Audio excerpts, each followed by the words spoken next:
বড় জলসা, বড় লম্বা চাল, বড় বিরিয়ানি, চর্বিওয়ালা গোস্ত, বড় হাঁড়ি, বড় লাইটিং, বড় প্যান্ডেল, বড় স্টেজ, বড় মাইক, বড় নজরানা, টুকটাকি, কারণ আমার লাইন এটা হয় না।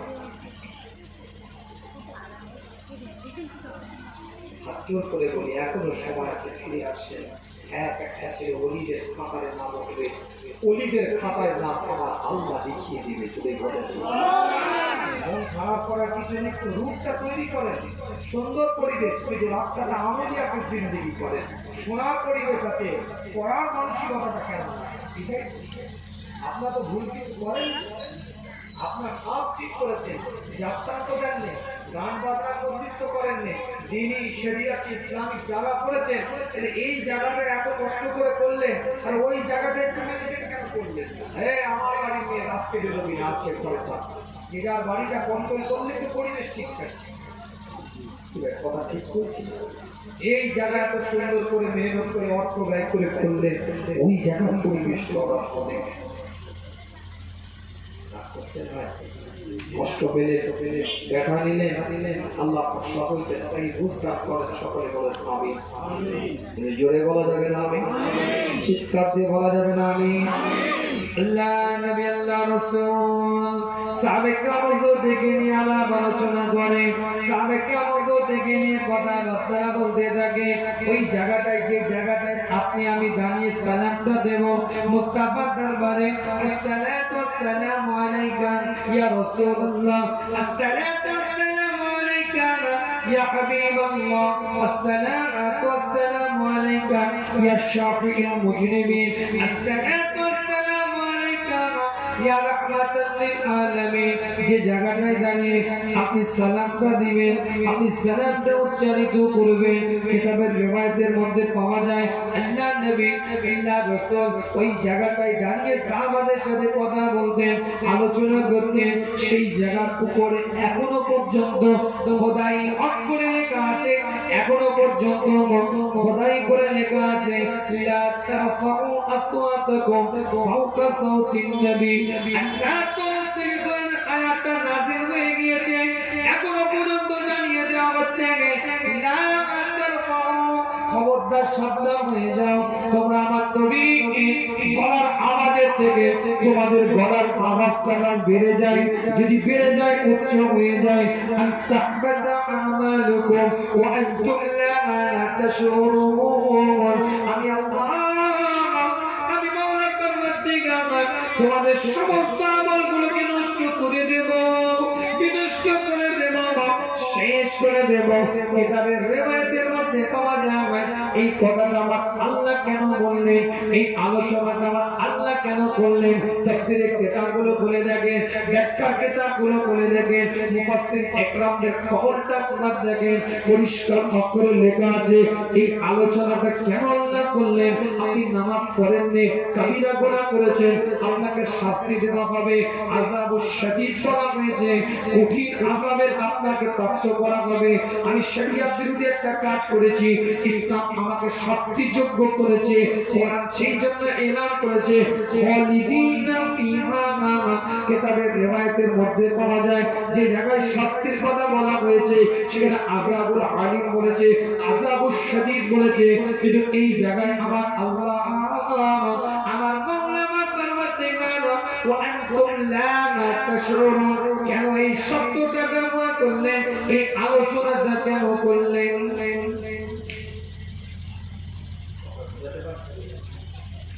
আপনি অপরাধী, আপনার শাস্তি এটা। কোরআন এভাবে তো বলে, আপনি আল্লাহর এই নির্দেশকে অমান্য করেছেন, এই আদেশটাকে অমান্য করেছেন, এই নিষেধটাকে আপনি করেছেন, এর জন্য আপনি আমি শরীয়তের মানদণ্ডে অপরাধী, শাস্তিযোগ্য। এটা সাদামাটা কথা বলছে আপনারা বলে, আপনি আমি দিন বিরোধী এই কাজটা করেছি, আপনি আমি শরিয়ত বিরোধী এই কর্মটা করেছি, আপনি আমি ইসলাম বিরোধী এই কাজের সাথে জড়িয়ে গেছি। আল্লাহ বলতে তুই এই কাজ করলি কেন? অপরাধী তুই, তোর শাস্তি এটা। যেমন একটা উদাহরণ দিই, এক ওয়াক্তের নামাজ ইচ্ছা করে কাজা করলে 80 হুজবা তাকে জাহান্নামের আগুনে থাকতে হবে। এক সময় 2,88,000 টাকা। আল্লাহ বলেছে, হাদিসের মাধ্যমে জেনে গেলাম মুস্তাফা। কিন্তু এই জায়গায় কেন আল্লাহ বলছেন তোরা জানতেও পারবি না, বুঝতেও পারবি না, তোরা অপরাধী। অপরাধ আমি করছি, আমি জানবো না। আমি বেনামাজি, আমি অপরাধী। আমি বেরোজগার, আমি অপরাধী। আমি সাহেবের নেশাব হওয়ার পরে জাকাত দিই না, আমি অপরাধী। আমি সাহেবের নেশাব হওয়ার পরে হজ করি না, আমি অপরাধী। আমি ভাইয়ের সম্পত্তি ঘেরে খেয়েছি, আমি অপরাধী। দিনের সম্পত্তি খাঁচায় লাঠি মেরে নিয়েছি, আমি অপরাধী। আমি জেনা করেছি, অপরাধী। আল্লাহ অপরাধীকে বলছে তোরা জানতে পারবি না তোরা অপরাধী। কেন?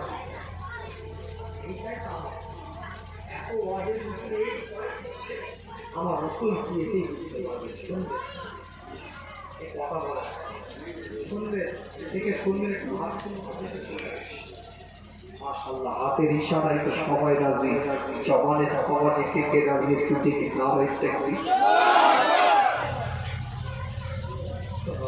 ভগবতী যুক্ত মিলে না, একটু আওয়াজটা বড় করে আওয়াজকে দেন দেখি না হইতে কি। নবীদের মহাব্বত বুকের মধ্যে নিয়ে কলিজা দিয়ে মরেন দেখি না হইতে কি। সিলসিলায়ে ফুরফুরা শরীফ, সিলসিলায়ে ফুরফুরা শরীফ, ইসলাকে মুজাদ্দিদ জামান, ইসলাকে মুজাদ্দিদ জামান, হিজবুল্লাহ, নারে তাকবীর। আল্লাহ নবী, আল্লাহ রাসূল সাহাবে کرام হুজুর দেখে নিয়ে আলাপ আলোচনা করে, সাহাবে کرام হুজুর দেখে নিয়ে কথাবার্তা বলতে থাকে। এই কোরআনের আয়াতের শেষ অংশে আল্লাহ বলছে ওয়া আনতুম লা তাশউরুন, তোমরা জানতেও পারবে না, বুঝতেও পারবে না যে তোমাদের আমলগুলোকে নষ্ট আমি আল্লাহ করে দিয়েছি। আপনি যখন নিজেকে অপরাধী বলে মনে করবেন, সাধারণভাবে আপনি যখন বুঝতে পারবেন আমি অপরাধী, আমি অপরাধ করে ফেলেছি, আমার শাস্তিযোগ্য অপরাধ হয়ে গিয়েছে, সঙ্গে সঙ্গে আপনি কাকুতি মিনতি অবস্থায় আল্লাহ দরবারে ফরিয়াদ করবে, খোদা আমি ভুল করে ফেলেছি, ত্রুটি করে ফেলেছি, আমি আমাকে মাফ করে দাও, আমাকে ক্ষমা করে দাও, আমাকে ক্ষমা করে দাও। আপনি যখন অপরাধী বলে নিজেকে চিহ্নিত করতে পারবেন, অপরাধী বলে আপনি আমি যখন নিজেকে বুঝতে পারবো কোন অপরাধের কারণে অপরাধী হয়েছি, এটাও যখন জেনে যাব, সঙ্গে সঙ্গে আমি যে মাফ চাওয়ার চেষ্টা করব, ক্ষমা চাওয়ার চেষ্টা করব, সিজদা করে আল্লাহকে যে মাফি তালাশ করব, আল্লাহকে যে ক্ষমা চাইব। আমার আমার পরবর্তীকার জানিয়ে দেয় আমি আল্লাহ তোদেরকে ক্ষমা করে দিতে পারি, মাফ করে দিতে পারি। কিন্তু এটা আমার নবীর ব্যাপার, এটা আমার মুস্তাফার ব্যাপার, এটা আমার তাজেদার হারামের ব্যাপার, এটা আমার ইমামুল মুরসালিনের ব্যাপার। ওটা তোর সাথে আমার ব্যাপার ছিল। আমি খালিক, তুই মাখলুক, আমি স্রষ্টা, তুই সৃষ্টি, আমি সৃষ্টি করেছি, আমি রব, তুই বান্দা না। এটা তোরা আমার ব্যাপার ছিল। আমি আল্লাহ না, তোকে ক্ষমা করলেও করতে পারতাম, কিন্তু এটা মুস্তাফার ব্যাপার, এটা তাজেদার হারামের ব্যাপার, এটা ইমামুল মুরসালিনের ব্যাপার, এটা ইমামুল হুদার ব্যাপার, এটা ইমামুল কিবলাতাইনের ব্যাপার, এটা হাবিবের ব্যাপার, এটা আহমদে মুস্তাফার ব্যাপার, এটা মুহাম্মদে মুস্তাফার ব্যাপার। আমি আল্লাহ, আমি মাওলা পরওয়ারদিগার রহমান, আমি রহিম। আমার কাছে কেউ তওবা করলে তাকে আমি ক্ষমা করব, কিন্তু ওই ব্যক্তি, যে ব্যক্তি আমার নবীর গলার আওয়াজের থেকে উচ্চ আওয়াজটা করে ফেলেছে, লাউডলি কথা বলে ফেলেছে, জোরে কথা বলে ফেলেছে, তাকে জানতেই দেব না সে অপরাধী। যদি অপরাধী জেনে যায় তওবা করবে, যদি অপরাধী বুঝে যায় আমার কাছে ইস্তেগফার করবে, যদি অপরাধী জেনে যায় আমার কাছে কাকুতি মিনতি করবে। আমি মাওলা পরওয়ারদিগার এটা চাই না যে তুই কাকুতি মিনতি আমার কাছে করিস, মুস্তাফার সাথে তুই বেয়াদবি করেছিস, তাজেদার হারামের সাথে তুই বেয়াদবি করেছিস, তুই জানতেই পারবি না তুই অপরাধী।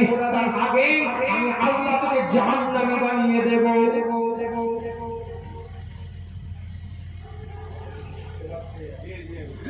নিজেকে অপরাধী জানলে তো জানবে, চুরি করে ঘুরে বেড়াবে, জুব্বা গায়ে দিয়ে ঘুরে বেড়াবে, দাড়ি রেখে ঘুরে বেড়াবে, সব লেবাস ঠিক থাকবে, আদাবে মুস্তাফা যদি না থাকে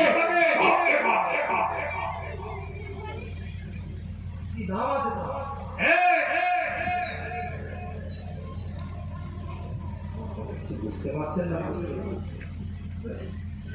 নবী মুহাম্মদ রাসূলুল্লাহ সাল্লাল্লাহু আলাইহি ওয়াসাল্লাম সেই নবীর শান ইজ্জতের আলোচনা, সেই রাসূলের শান ইজ্জতের কথাবার্তা, সেই নবীর মাহফিলে ঈদে মিলাদুন নবীতে বসলাম, বিশ্ব নবী দিবস করলাম, সেই ঈদে মিলাদুন নবীর মজলিসের মধ্যে বসে নবীর শান ইজ্জতের আলোচনা করছি না। ঈদ কেন মানাবো, খুশি কেন করবো, নবী দুনিয়া থেকে এসেছে, আনন্দিত হব কেন, আনন্দিত করব কেন, আনন্দ কেন পাবো, একটুখানি বুঝিয়ে দিই। কিতাবটা খুলে দেখেন, পরিষ্কার অক্ষরে কোরআন শরীফের একটা সূরা আছে, সেই সূরাটার নাম হচ্ছে সূরাতুল মাইদা।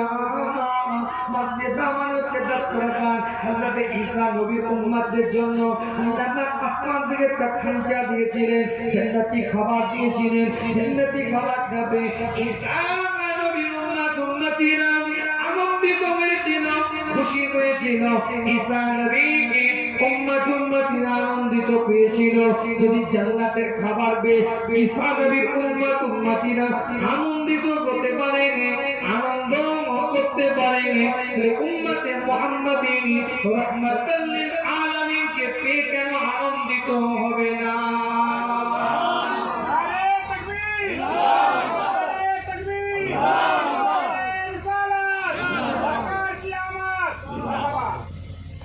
আলোচনা বাড়াবো, মানে যাবো, শুনবে কেন ঈদ করি, কেন আনন্দ করি, কেন খুশি করি, কেন ঈদে মিলাদুন নবী নামটা দিই, কেন নবীর সম্মান ইজ্জতের আলোচনা মজলিসে আপনি আমি করে থাকি।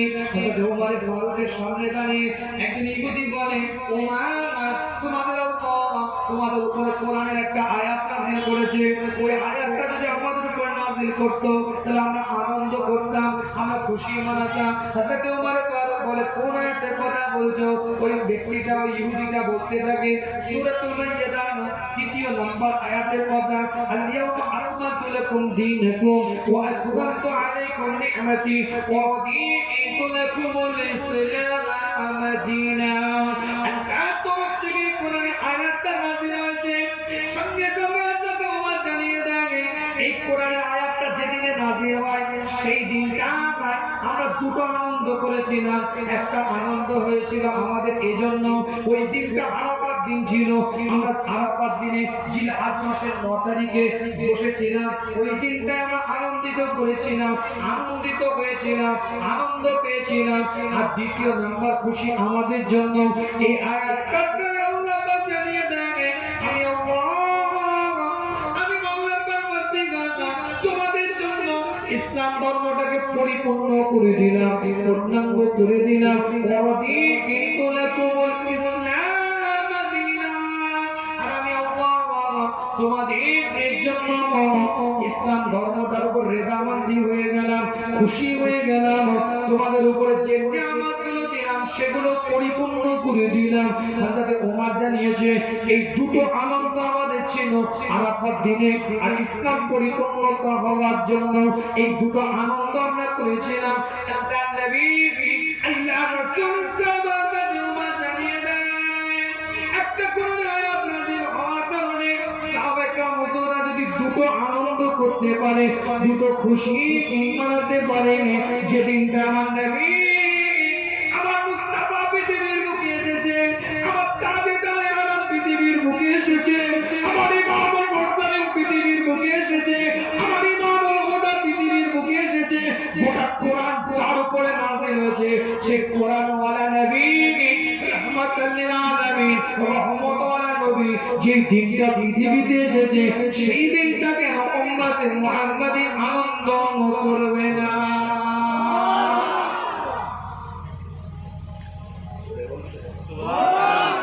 চিৎকারে বলা যাবে না। আলোচনা বুঝতে পারছে, একটা পরিণতি হয়ে যাচ্ছে। আসলে একটু বোঝার চেষ্টা করি আলোচনা। দিকে যাবো না, ভিতরে ঢুকবো, নাড়াঘাড়া করবো, সমান করে দিচ্ছি, শুনবেন তো নাকি? প্রথম প্রশ্ন আপনাদের কাছে, আদম আলাইহিস সালাম শ্রীলঙ্কায় এসেছে। আদম আলাইহিস সালাম শ্রীলঙ্কায় এসেছে, যে জায়গায় আদাম সেই জায়গায় তো কাবা হতে পারত। তখন তার ওমান নেই, স্কটল্যান্ড নেই, লন্ডন নেই, আমেরিকা নেই, প্যারিস নেই, জাপান নেই, থাইল্যান্ড নেই, কোনো তো সেমিনার ভাগ করা বর্ডার করা নেই, তারের কাটা নেই। আদম যদি শ্রীলঙ্কায় আসে, শ্রীলঙ্কায় তো আল্লাহ কাবা বানিয়ে মক্কাতুল মুকাররমা যে সম্মান আল্লাহ দিয়েছে, ওরা তো শ্রীলঙ্কার জমিনটা আল্লাহ বানিয়ে দিতে পারতেন। তাহলে আদম শ্রীলঙ্কায় আসলে কাবা তাহলে কেন মক্কাতুল মুকাররমায় হলো? দলিল দিয়ে বুঝিয়ে দিই, আপনারই প্রেরণা, আপনারই খেদমতে আলোচনা, নানা বাহারি কথাবার্তা নয়, দলিল কেন্দ্রিক কথাবার্তা, কোন আলোচনা আপনাদের খেদমতে বানাটি করতে আসি না। প্রত্যেকটা পয়েন্টের উপরে আলোচনা আপনাদের খেদমতে, প্রত্যেকটা লজিক্যালি কথা আপনাদের খেদমতে বলি।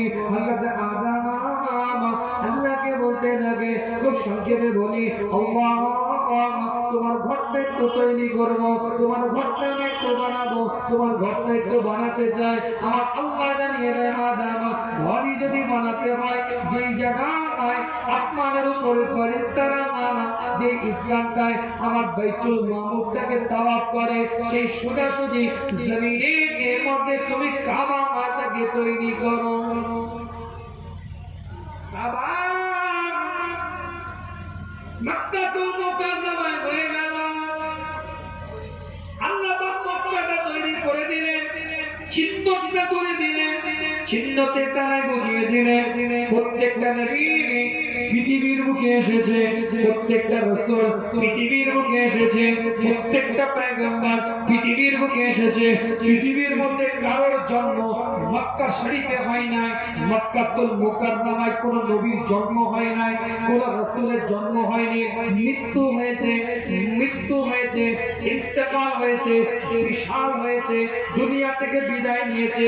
এমনও রিওয়ায়াতে পাওয়া যায় গোটা মক্কা শরীফের মধ্যে একটা দুটো নয়, 30,000 নবীদের মাজার আছে।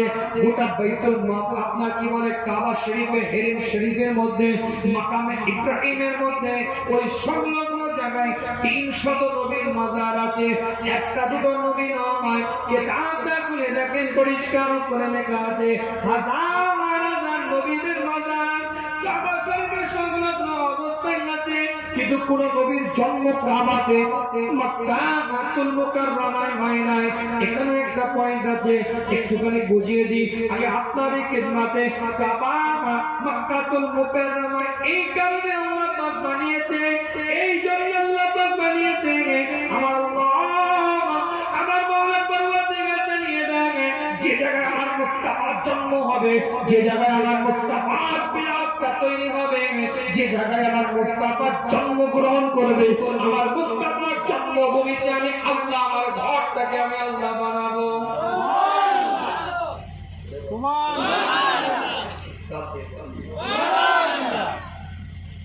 এত নবীরা তাহলে কাবাতে সেখানে ইন্তেকাল করলো।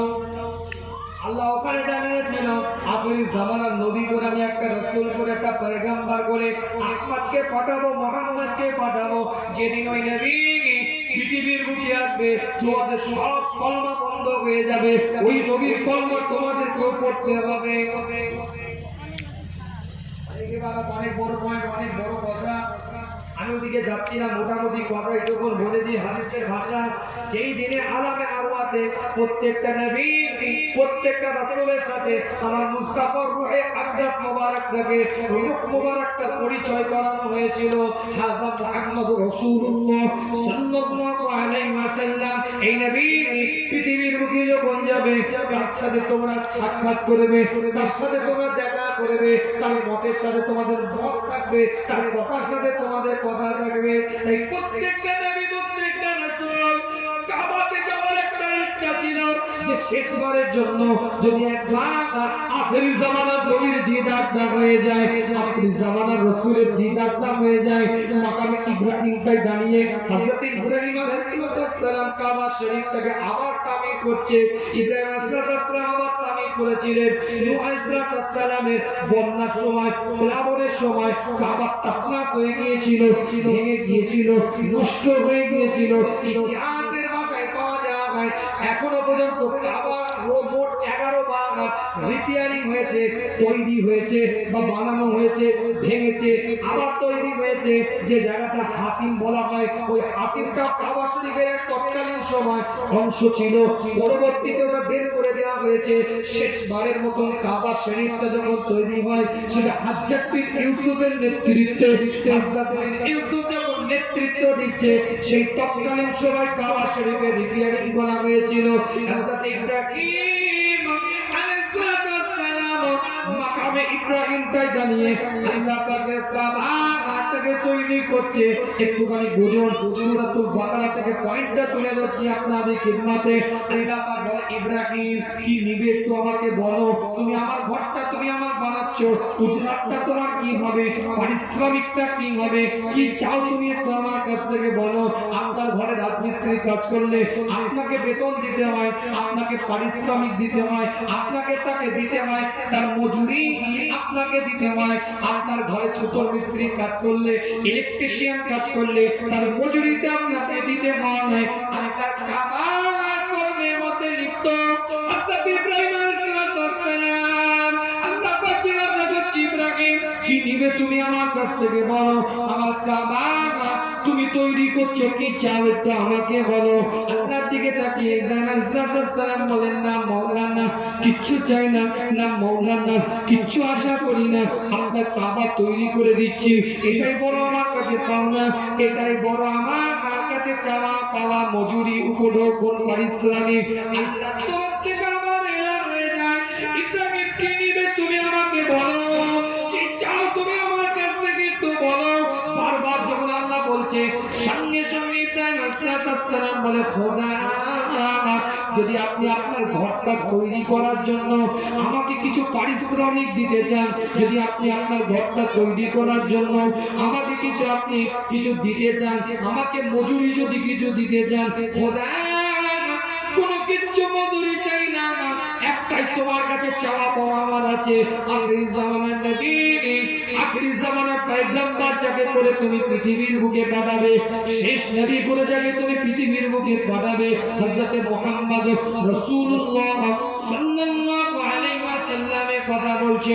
সেই নবীকে আমার নসলের মধ্যে পাঠাতে হবে, আমার রক্তে পাঠাতে হবে, আমার ব্লাডে পাঠাতে হবে, আমার খুনের মধ্যে পাঠাতে হবে। কাল কিয়ামতের ময়দানে, কাল হাশরের ময়দানে খোদা তুমি আমাকে ইব্রাহিম বলে ডাকবে না, কাল কিয়ামতের ময়দানে, কাল হাশরের ময়দানে খোদা তুমি আমাকে মুহাম্মাদের দাদা বলে ডাকবে।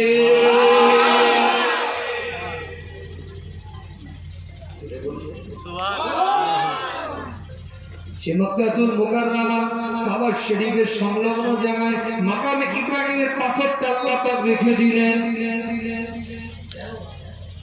সব পাথর ফেলে দিলেন, ওই পাথরটা ঘিরে ঘাড়ে চকচকে করে মুছে পাথর রাসূলের তিলাওয়াতের জিকির ওই পাথরে আনিয়ে আল্লাহ পাক ইব্রাহিমের হয়েছে ইয়াদগারে মুস্তাফা পাথর এখনো রাখা। ইসলামে তো পাথর রাখার কাজ নয়, পাথর ফেলে দেওয়া। 360টা পাথর ভর্তি ভেঙে কাট করে কাবা পরিষ্কার করে দেওয়া হলো। দুটো পাথর কেন রেখে দেওয়া হলো? উত্তর দেন। এখন হাজরা সরকার কাবা শরীফের গায়ে কেন চিপকানো আছে, কেন লাগানো আছে? ওটাও ফেলে দিতে পারতো, ওটাও দাঁড়িয়ে আপনাদের অন্য জায়গায় রাখতে পারতো, ওটাও দূর করে দিতে পারতো। মুসলিম শরীফ হাদিসটা খুলে দেখেন, নানা বারবাটি আলোচনা আপনারই খিদমতে নয়, কিতাবটা খুলে দেখেন, পরিষ্কার অক্ষরে লেখা আছে হযরত ওমর কাবা শরীফের ওই কালো পাথর হযরত আসওয়াদের সামনে গিয়ে দাঁড়ায়। হযরত আসওয়াদের সামনে গিয়ে দাঁড়িয়ে কালো পাথরটার দিকে তাকিয়ে হযরত ওমর ওই সময় বলতে থাকে এই কালো পাথর শুনে রেখে দে, আমি নিজে দেখেছি, আমি কখনো তোকে চোমা দিতাম না, আমি কখনো তোকে বোঝা দিতাম না, আমার ঠোঁটটা কখনো তোকে স্পর্শ করতো না, এই জন্য চোমা দিই। আমি ওমা নিজের চোখে আমি লক্ষ্য করে দেখেছি আল্লাহ নবী নবী মুহাম্মদ রাসূলুল্লাহ সাল্লাল্লাহু আলাইহি ওয়াসাল্লাম তোকে চুমা দিয়েছে, আমার নবীর ঠোঁটটাকে ইয়াদ করে স্মরণ করে এক কালো পাথর তোকে চুমা আমি ওমা দিয়ে থাকি।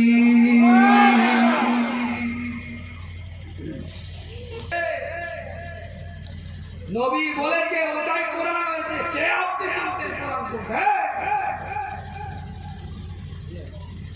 কে আপনি জানতে চিনতেন আল্লাহর কথা কোনটা, আল্লাহর হুকুম কোনটা, আল্লাহর নির্দেশ কোনটা? কে আপনাকে পরিচয় দিয়েছে বলে?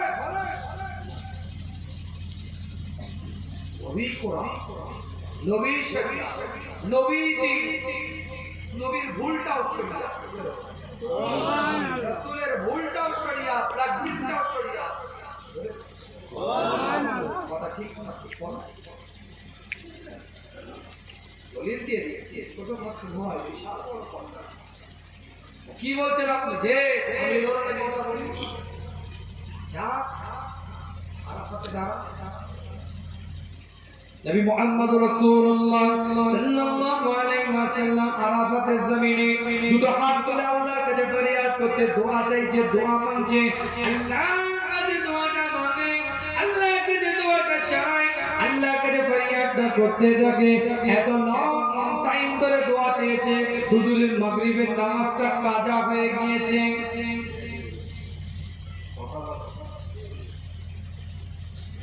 ওদিকে আমি পরে আসছি, এই আলোচনাটা এখানে রেখে দেন। আর একটা পয়েন্ট বলে দিই, যখন কাজার কথা এলো,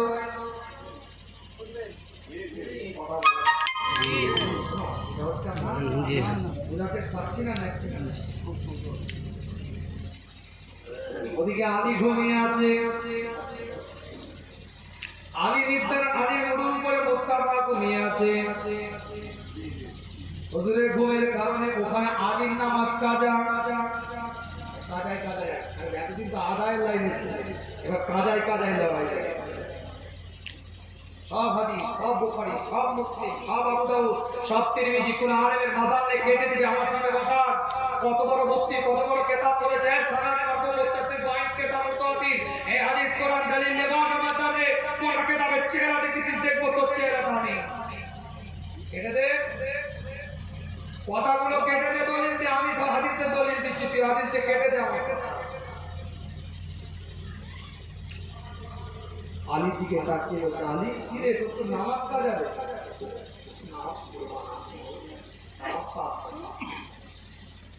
কি হবে? আল্লাহ রাসূল বলছে কি হবে আলী, নামাজ তো কাজা হয়ে গেছে না, আপনি ঘুমিয়েছিলেন চিনতে পারেনি, আপনারই ঠিক নামাজ কাজা হয়েছে, আপনি বুঝে দেবেন কি নামাজ আলীর কাজা, এবার কি হবে আপনি বুঝে নেবেন। আমি তো আপনি ঘুমাচ্ছেন, আমি বুঝবো যে আমি ঘুমিয়েছি। ওদিকে হযরত আমিনার চোখ দিয়ে পানি টোশা গড়িয়ে যায়। অনেকগুলো পয়েন্ট একসাথে বলছে, ও মাথাটা খুব ক্লিয়ার আছে। শিশু নবী হযরত মুহাম্মদ রাসূলুল্লাহ সাল্লাল্লাহু আলাইহি ওয়াসাল্লামের জন্য হযরত আমিনার চোখ দিয়ে পানি টোশাটা গড়িয়ে যায়। আল্লাহর তরফ থেকে ইলাহ হয়ে যায়, আমিনা কেন তোমার চোখে পানি, কেন তুমি রোনাজারি করছো, একটু বলো, কেন তোমার চোখ দিয়ে পানির তোষাটা গড়িয়ে যাচ্ছে, কেন তুমি কান্নাকাটি করো, কেন তোমার চোখের পানির তোষাটা আসছে, একটু বলো। হযরত আমিনা জানিয়ে দেয়, হে রব্বে আল্লাহ, প্রত্যেকটা বাচ্চার সন্তানের পিতারা তাদের বাচ্চাদের জন্য খেলনা নিয়ে আসে, খেলনাগুলো নিয়ে বাচ্চারা খেলা করে, তারা আনন্দিত হয়, তারা খুশি হয়, বাচ্চা তাদের খুশি দেয়, আনন্দিত করে। কিন্তু আমার মুহাম্মদ সাল্লাল্লাহু আলাইহি ওয়াসাল্লামের পিতা নাই, খেলনা দেওয়ার কেউ নাই, আমার নবী পিতা নাই, খেলনা দেওয়ার কেউ নাই। কিতাবের রিওয়ায়াতের মধ্যে পাওয়া যায় নবী মুহাম্মদ রাসূলুল্লাহ সাল্লাল্লাহু আলাইহি সাল্লামের সম্পর্কে আমার আল্লাহ জানিয়ে দেন, হে আমিনা তুমি চিন্তা করো না, হে আমিনা তোমার চিন্তা করার কোনো কারণ নাই। আমি রাসূলের জন্য, আমি মুস্তাফার জন্য আমি আল্লাহ পৃথিবীর কোন খেলনা নিয়ে খেলার জন্য পৃথিবীতে পাঠাই নাই। আমার সৃষ্টিটাকে নিয়ে আমার রাসূল খেলবে, তাই আমি আল্লাহ আমার নবীকে পৃথিবীর বুকে পাঠিয়েছি।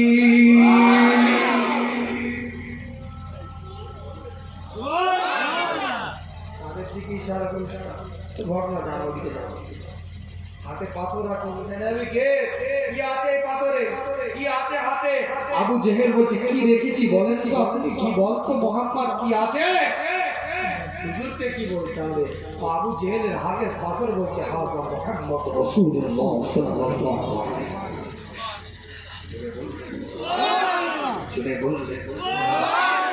পৃথিবীর সৃষ্টিগুলোকে নিয়ে, আল্লাহর সৃষ্টিগুলোকে নিয়ে কেমন খেলছে দেখেন। ও কোনটা বোঝার চেষ্টা করেন, ওখানে হালতাতে আমেনা কাঁদে, আল্লাহ পাক সান্ত্বনা দেয়, কাঁদার কোনো কারণ নাই, আমার সৃষ্টিটাকে নিয়ে ফেলবে। আলী নামাজের ওয়াক্তটা চলে গেছে, সূর্যটা ডুবে গেছে, আমার রাসূল বলছে বেরিয়ে আয়,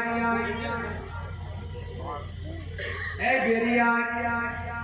সূর্য বলছে খোদাই কি হলো, পূর্ব দিক থেকে তো উঠা কাজ, পশ্চিম দিক থেকে তো ডোবা কাজ, তোমার নবী তো পশ্চিম দিকে বের করবে বলছে।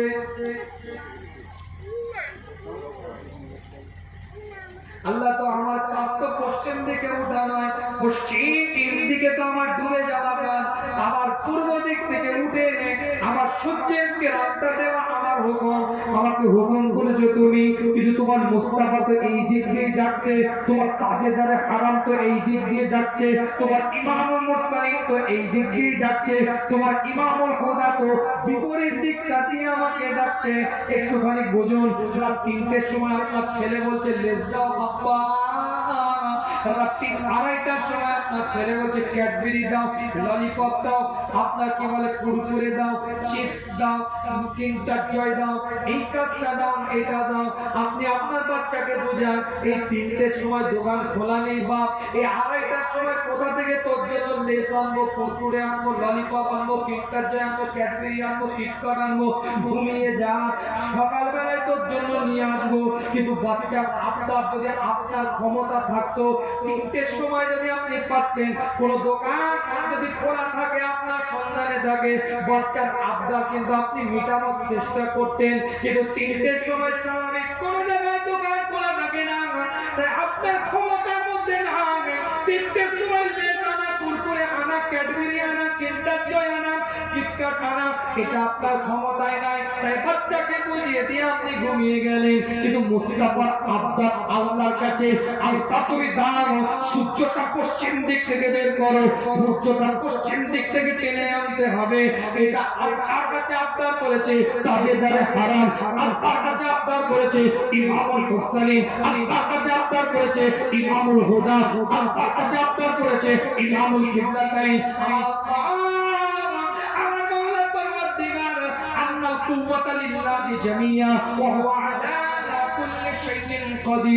সমস্ত ক্ষমতার মালিক হচ্ছে আমার খোদা, আমার আল্লাহ যা পারেন, যা কিছু করতে চান সঙ্গে সঙ্গে কোনে তারা করতে পারেন, তার ক্ষমতায় ওটা আছে। মুস্তাফা আব্দার, মুস্তাফা জানিয়েছে, সূর্য বলে আল্লাহ কি করব, এই মুহূর্তে তোমার নবী ডাকছে, আমার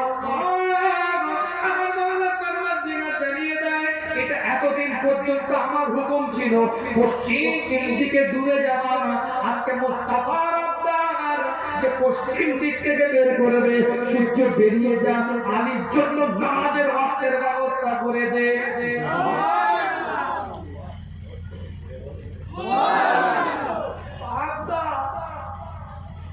আপনার ছেলে আবদার করে আইসক্রিম ধরে একটা ক্ষমতা থাকলে ক্ষমতা নেই, তাই ঘুরিয়ে শুকিয়ে দিয়েছেন।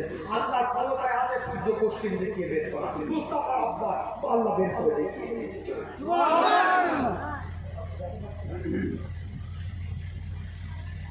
নবীর যাওয়াটাই শরিয়া, নবীর বলাটাই শরিয়া। নবীর কাজটাই শরিয়াত, নবীর হাঁটাটা শরিয়াত, রাসূলের ভাষাটা শরিয়াত, রাসূলের দেখাটা শরিয়াত, রাসূলের ধর্মটা শরিয়াত। শরিয়াত বলে অন্য কিছু নেই, নবী শরিয়াত। ওদিকে কি হলো? হয়ে গেল বুঝছেন তো নাকি? একটা কিছু খাবেন বিমল টিমল, এটা তো অন্য জায়গা। আমার কথা বুঝতে অসুবিধা হচ্ছে নাকি? ওখানে কি হলো?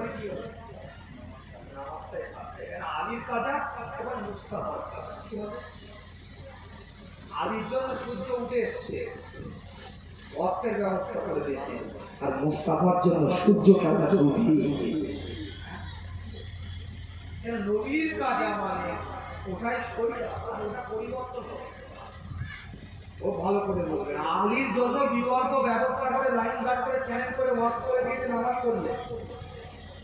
রসুলের জন্য তো করতে পারো, এই সূর্য উঠে আয় বেরিয়ে আয়, হুজুর নামাজ পড়বে। আলির জন্য যদি সূর্য বেরিয়ে আসতে পারে, নবীর জন্য তো বেরিয়ে যায়। আলির বলছি না, আপনি চটি কেতাবে গল্প করছি, কথা উত্তর দেয় আগে বলুন, উত্তর দেন। কতবাজি করবে দেখুন, চটি কেতাব পরে বলি সাহেব একটু শোনাবাড়িতে কাজ করে এসে দুটো হাদিস মুখস্থ করে বড় আলেম হয়ে এই জায়েজ হ্যায়, এই নাজায়েজ হ্যায়, এই হালাল হ্যায়, এই হারাম হ্যায়। কথা কেতাব পড়েছিস, ওই রিপিট জানিস, ম্যাথড ছিল পাইকারা সব করছিস তো ভাই, এখানে কতবাজি করছিস, সোনাবাড়িতে নামাজ করছিস তো, জুতো সেলাই করছিস তো, এখন এখানে কতবাজি করছো। হাদিস বলছি না, চটি কেতাবের গল্প বলছি। তাহলে যে আল্লাহ আলীর জন্য নামাজের ওয়াক্তের ব্যবস্থা করে দিল, সে আল্লাহকে মুস্তাফার জন্য করে দিতে পারে। ভুল করছে নবী, আপনার নামাজটা কাজা হয়ে গেছে, মাগরিবটা ঠিক আছে, আমি ওয়াক্তের ব্যবস্থা করে দিচ্ছি, ঠিক লাইন করে দিচ্ছি। ওটা আলী, এটা মুস্তাফা, ওটা সাহাবা, এটা নবী। সাহাবার জন্য প্রতিকূল ব্যবস্থা করে দিলেন, অনুকূল ব্যবস্থা করে দিলেন যে ওয়াক্ত হয়ে যায়, আর আমার রাসূলের জন্য ওটাই শরিয়াত বানিয়ে দিলেন। সন্ধ্যেরাতে ঘুম, সারারাতে কারবার, কি করবেন? শেষ করে দিতে পারে, মারা করতে হুজুরগুলো পয়সা বেঁচে যাবে, পেটে মারা করতে বিরিয়ানিতে ঘর করতে, ওয়াজ শুনবেন কি করছিস?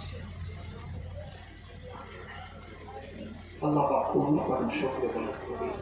জবালে রহমতে দানিয়ে নবী মুহাম্মদ রাসূলুল্লাহ সাল্লাল্লাহু আলাইহি ওয়াসাল্লাম দুটো হাত তুলে ফরিয়াদ করতে করতে নামাজের ওয়াক্ত শেষ হয়ে গিয়েছে, নামাজের ওয়াক্ত চলে গিয়েছে। নবী মুহাম্মদ রাসূলুল্লাহ সাল্লাল্লাহু আলাইহি ওয়াসাল্লাম জানিয়ে দেন, খোদা আমার নামাজ কাজা কি হবে? আমার আল্লাহর সঙ্গে সঙ্গে এরা কাম করে জানিয়ে দেয়, এই নবী আমার মুস্তাফা আপনার নামাজ কাজা হয়ে গিয়েছে, আরাফাত জমিনে আপনি নামাজ কাজা করে ফেলেছেন। আমি আল্লাহ এলান করে দিলাম, পৃথিবীর বুকে যত হাজী সাহেব হাসপাতে আসবে, হজের ময়দানে আরাফাত জমিনে দাঁড়াবে, নবীর নামাজ কাজা, পৃথিবীর প্রত্যেকটা হাজী সাহেবের নামাজ কাজা করাটাকে আমি আল্লাহ ওয়াজিব করে দিলাম। যদি নামাজ কাজা না করে আমি আল্লাহ হজটাকে কবুল করব না, তাকে নামাজ ইচ্ছা করে কাজা করতে হবে। সূর্য ডুবে যাচ্ছে দেখতে হবে, মুস্তাফা আপনার নামাজ কাজা, তাজেদারে হারাম আপনার নামাজ কাজা, ইমামুল মুরসালিন আপনার নামাজ কাজা। আমি আল্লাহ, আমি মাওলা পারওয়ারদিগার প্রত্যেকটা উম্মত উম্মতিদের নামাজ কাজা করে মুস্তালে পাই দিয়ে এশা এবং মাগরিব একই একামতে একই আকারে পড়তে হবে। আমি আল্লাহ এলান করে দিলাম। আই বলি সাহেবকে দাঁড়িয়ে সামনে বস, আই বলি সাহেব মুফতি সাহেব কত বড় কেতাব পড়েছিস, কোন হাদিসের চটি কেতাবের মশলা কি দিচ্ছিস, সামনে নিয়ে আয়।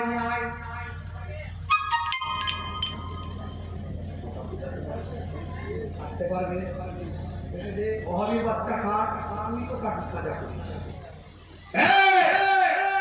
তুই তো কাজা করিস, কেন কাজা করিস জানলি না? কেন কাজা করতে বলা হচ্ছে বুঝলি না? মুস্তাফা আছে ওখানে, আর ওটাই শরিয়াত, ওটাই দ্বীন, ওটাই ইসলাম, ওটাই কোরআন। মুস্তাফা সব কিছু শরিয়াতে বানিয়েছে। ও আবার কি করছে? নবীর সুন্দর হায়া না শরম না আরে নবীর ভুল নাই তো শরীয়ত আমাদের কোথায় বুঝাতে পারছি না বুঝাতে পারে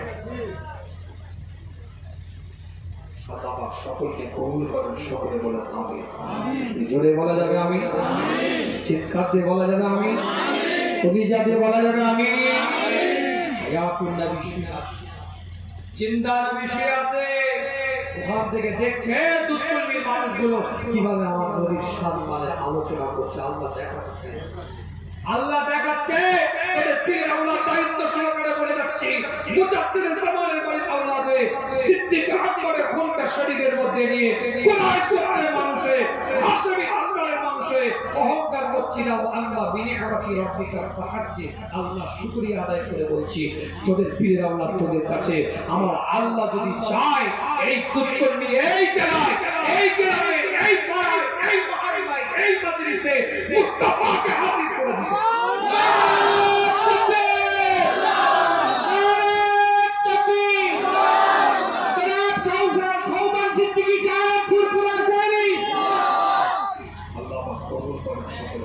দিতে আমাদের আকীদা কি আল্লাহ যদি সদা সর্বদা হাজির নাজিরে কায়েম আল্লাহ যদি মনে করে আমার রাসূল এই সমস্ত মাজলিসে আসলেও আসতে পারে আল্লাহ রূহানি ভাবে আনতে পারে আবার নাও আসতে পারে কিন্তু এটা শরীয়তের হুকুম আইন যে জায়গায় নবীর সম্মানের আলোচনা করা হয় হুজুরকে ওই জায়গার খবরটা লাইভ টেলিকাস্ট করা হয় অমুক জায়গায় অমুক গ্রামে অমুক পাড়ায় অমুক মহল্লায় অমুক এলাকায় সিসি ক্যামেরা এখানে বসে তুমি সফটওয়্যারে দেখতে পারো তোমার সোনার গয়নাকে তো একটা ফিরছে সিসি ক্যামেরা এখানে বসে সফটওয়্যার ডাউনলোড করে আপলোড করে যদি বসতে দেখতে পাও তোমার ঘরে তোমার মেয়ের সাথে কে প্রেম করতে ঢুকছে মানে মুস্তাফা দরবারে ক্যামেরা নেই মনে করছে কুদরতি ক্যামেরা লাগানো কুদরতি ক্যামেরা লাগানো আছে বলে একটা এরকম বড় মনিটরের সামনে পড়া দেখতে আধুনিকরণ যত আগিয়ে গেছে ইসলাম পিছিয়ে গেছে না আধুনিকরণ যত আগিয়ে গেছে ইসলামকে বুঝতে সুবিধা হয়েছে তত মুস্তাফাকে চিনতে সুবিধা হয়েছে এরা একটা টিভি লাগানো স্ক্রিন লাগানো থাকে না এ কথা বলে 32টা 64টা চ্যানেলের স্ক্রিন লাগানো থাকে এ কথা বলে একটা স্ক্রিনের মধ্যে দেখছো তো কটা 64টা জায়গায় সিসি ক্যামেরা তোমার লাগানো আছে 64টা জায়গায় কি হচ্ছে কোন জায়গায় কারখানায় কি করছে কোন কারখানায় কি পানিশের কাজটা কি করছে গলিতের কাছে কি করছে বলের কাছে কি করছে বসে বসে দেখেন না দেখেন ঘরের সিঁড়িটায় কি আছে দরজায় কি আছে কানমুখে কি আছে কোথায় কি আছে ওই স্ক্রিনে দেখতে পাচ্ছেন মুস্তাফা তারপরে কুদরতি ওইরকম ক্যামেরা লাগানো আছে আপনারা ভাবছেন হোটেলে দুধ কলমিটা হলো পাশের গ্রাম হচ্ছে কেন ওটা কি করে হবে আল্লাহ রসুলের দরবারে একটা টেলিকাস্ট হচ্ছে ওই টেলিকাস্টটা কি করে হবে ঠিক আছে ওই পড়াই হচ্ছে যেটা ওটা কি হবে আপনি কি আরেক জায়গায় যাবেন সেটা কি হবে অনেক হুজুর আরেক জায়গাতে করে এখানে এসছে ওইটাই তাহলে কি হবে ও তোমার সিসি ক্যামেরা যদি 64টা একবারে দেখতে পারো 32টা যদি একবারে দেখতে পারো মুস্তাফা তাজেদারে হারাম মদিনাতুল মুনাওয়ারায় শুয়ে শুয়ে সবুজ গম্বুজের নিচে ঘুমিয়ে রিয়াদুল জান্নাতের মধ্যে শুয়ে জান্নাতের টুকরাটার মধ্যে শুয়ে হায়াতুন নবী জিন্দা নবী পৃথিবীর যেখানে যে স্থানে যে জায়গায় মুস্তাফার সম্মান ইজ্জতের আলোচনা হয় সেই জায়গায় সেই স্থানটা মুস্তাফার সঙ্গে ভাই টেলিকাস্টের মাধ্যমে আল্লাহ কুদরতি না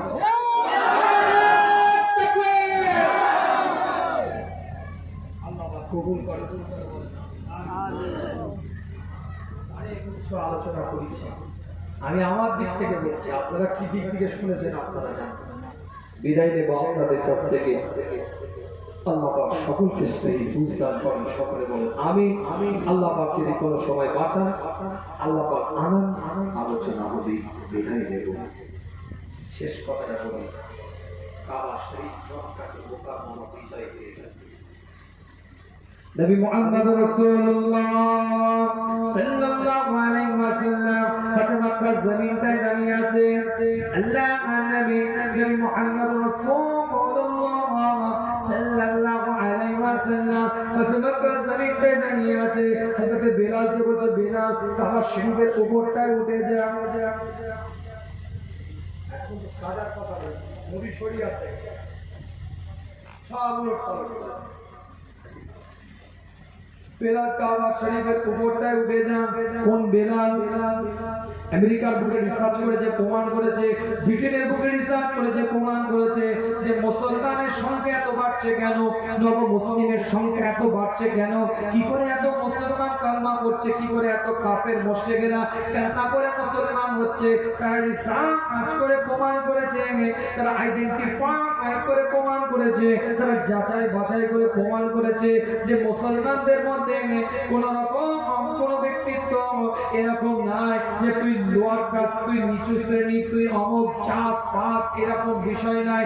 মুসলমানদের মধ্যে কোন রক্ত এরকম উচ্চ নিচু এইরকম পর্যায়ে নয়। তারা রিসার্চ করে প্রমাণ করেছে যে মুসলমানদের যখন আমেরিকায় কালো আর বড় ঝগড়া, হাফসিদেরকে মারা হচ্ছে, কালোগুলোকে মারা হচ্ছে, ওই কালো যেগুলো আমরা নাইজেরিয়ান বলি, আসলে ওদের দেশের নাম নাইজেরিয়ান, তারা নাইজেরিয়ান নয়, ওরা একটা বর্ণ বিদ্বেষ, একটা বর্ণ, ওই বর্ণ বিদ্বেষের শিকার তারা হয়ে থাকে। ওই কালো টাইপের মানুষগুলোকে যখন আমেরিকার বুকে একটা দুটো নয় 80,000 কালো মানুষকে মারা হয়েছিল, অস্ট্রেলিয়ার বুকে 1 লক্ষ কালো মানুষকে মারা হয়েছিল। তাদেরকে হাফসি বলা হতো, তাদেরকে গোলাম বলা হতো, তাদেরকে কর্মচারী হিসেবে ব্যবহার করত, তাদেরকে খুব খারাপ ব্যবহার করত। আল্লাহ নবী আল্লাহ রাসূলের মদিনাতুল মুনাওয়ারার দিকে তাকায়, মদিনাতুল মুনাওয়ারার দিকে তাকিয়ে লক্ষ্য করে, দেখছে এরা তো খানদান দেখে না, এরা কোন জাত, এরা কোন খানদান দেখে না, বংশ দেখে না, রক্ত দেখে না। যে মসজিদের ইমাম সুলতানুল আম্বিয়া, যে মসজিদের ইমাম ইমামুল মুরসালিন, যে মসজিদের ইমাম ইমামুল কিবলাতাইন, ওই মসজিদের ইমামের একজন সরদ ইমামের পিছনে যিনি ইমামতির দায়িত্ব পালন করছে তিনি হচ্ছেন সরকারে কায়নাত। আর ওই ইমামতির দায়িত্বের পিছনে যিনি ইমামতির পিছনে যিনি আপনার কি বলে আযান দেয়, মুয়াজ্জিনের দায়িত্ব পালন করে, তিনি একজন হাফসি গোলামের বাচ্চা, আমার গোলাম।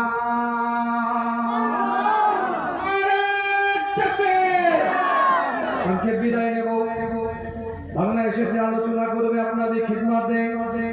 যেটা বলতে চেয়েছি আপনাদেরকে, মুস্তাফাই শরিয়ত, মুস্তাফাই দ্বীন, মুস্তাফাই হচ্ছে আদর্শ, মুস্তাফাই হচ্ছে নীতিমানা, মুস্তাফাকে নেন জীবনের আদর্শ তৈরি করেন।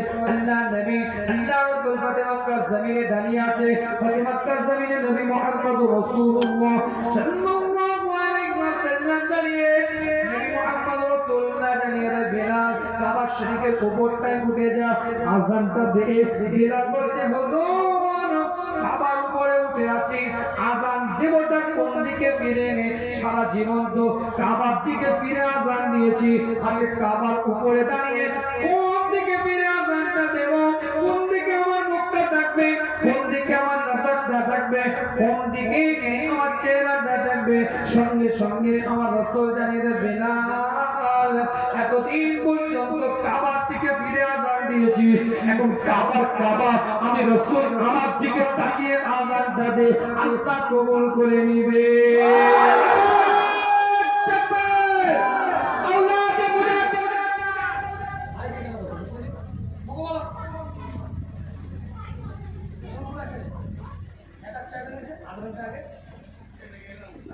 আগে খেয়ে নেবে, তারপরে মুখে আওয়াজ হয়, কত জজবাতে বোঝে যায়।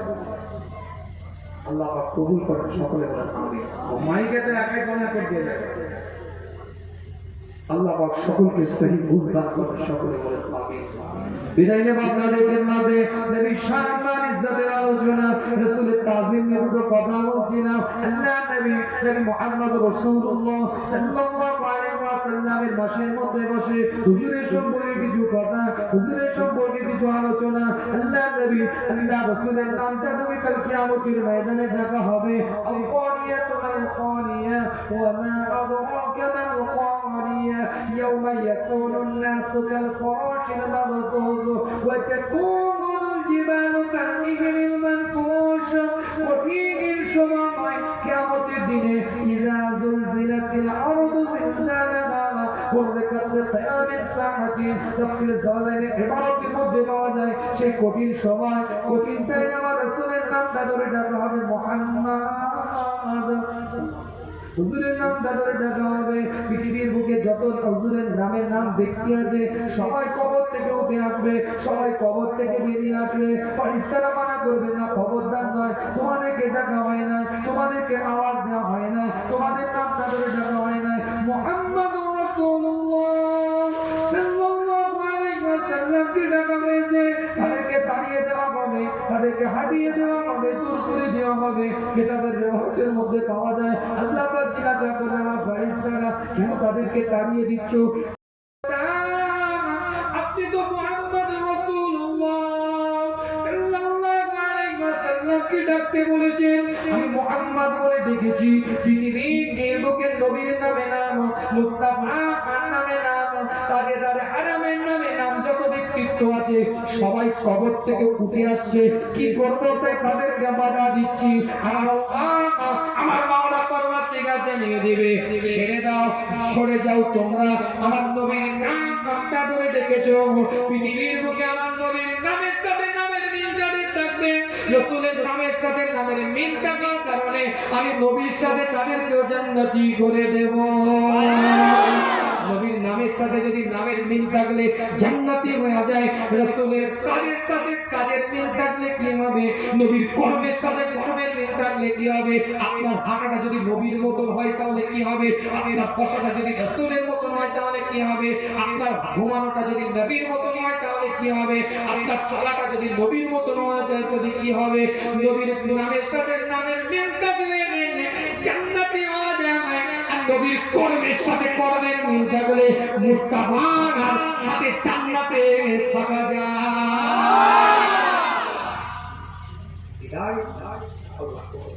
এটাকে মুস্তাফা জীবন তৈরি করে আমার ভাবনায় আল্লাহ কবুল করে। আল্লাহ নিয়ামত দেয়, দুটো পরিচয় আছে। একটা তো আমার ভাবনা, আল্লাহ আমার হবিবুর রহমান সিদ্দিকী চাবুল্লাহ হুজুর পীর কেবলা মেয়ের ছেলে। একদিকে আমার ভাবনা, আর একদিকে ফুরফুরা শরীফের পার্শ্ববর্তী একটা পাড়া, রেল পাড়া, সকলেই হাজরত হোসেন বুখারী রাহমাতুল্লাহ হুজুরের বংশধর, আমাদের ভালোবাসার মানুষ, আমাদের কাছের মানুষ এবং মুজাদ্দিদে জামান খলিফা অনেক সম্পর্ক জড়িয়ে আছে। আল্লাহ কবুল করে হযরত মাওলানা মুহাম্মদ ফিজাদা ইমাদউদ্দিন সৈয়দ ইমাদউদ্দিন সাহেবের আলোচনা আপনারা শ্রবণ করবেন। গুনাহগার বিদায় নিয়ে সকলকে তাকবীর দেন, নারে তাকবীর, নারে তাকবীর, নারে তাকবীর। মুস্তাফার সাথে সম্পর্কের আলোচনা কিছু করেছি, আলোচনা বুঝতে অসুবিধা হচ্ছে, এই জোরে বলেন, কষ্ট পেলেন, মনে ব্যথা নিলেন, এটাতে মুস্তাফা ইয়াদগারে মুস্তাফা করে রাখেন। যে দিলটা ইয়াদগারে মুস্তাফা থাকে তার নকশায় আলাদা হয়ে যায়। ইউনূস আলাইহিস সালাম মাছের পেটের মধ্যে লা ইলাহা ইল্লা আনতা সুবহানাকা ইন্নী কুনতু মিনাজ জালিমিন, যে মাছের পেটের মধ্যে ইউনূস আলাইহিস সালাম, পৃথিবীর মধ্যে ওই মাছের প্রজাতি যত দুনিয়াতে আসবে সমস্ত ওই মাছের প্রজাতির যে ভূমিকা করবে এটা দুর্গন্ধ নয়, এটা সুগন্ধ বেরোবে। তাহলে ইউনূস আলাইহিস সালামের সাথে একটা কাজ ছিল, সম্পর্ক ছিল, দুর্গন্ধ তার ভূমিকে কিয়ামত পর্যন্ত ওই প্রজাতির তিনি মাছের পেট থেকে হবে না, সুগন্ধই বেরোবে। ইউনূস নবীর সাথে যদি সম্পর্ক করে তিনি মাছের দুর্গন্ধ ভূমি সুগন্ধ করতে পারে, মুস্তাফার ইতাআতের সাথে সম্পর্ক করলে নিজেদের জাহান্নামের রাস্তাটা জান্নাত করতে পারে। আল্লাহ কবুল করেন, সকলে বলেন আমিন। জোরে বলা যাবে আমিন, চিৎকার দিয়ে বলা যাবে আমিন, কলিজা দিয়ে বলা যাবে আমিন।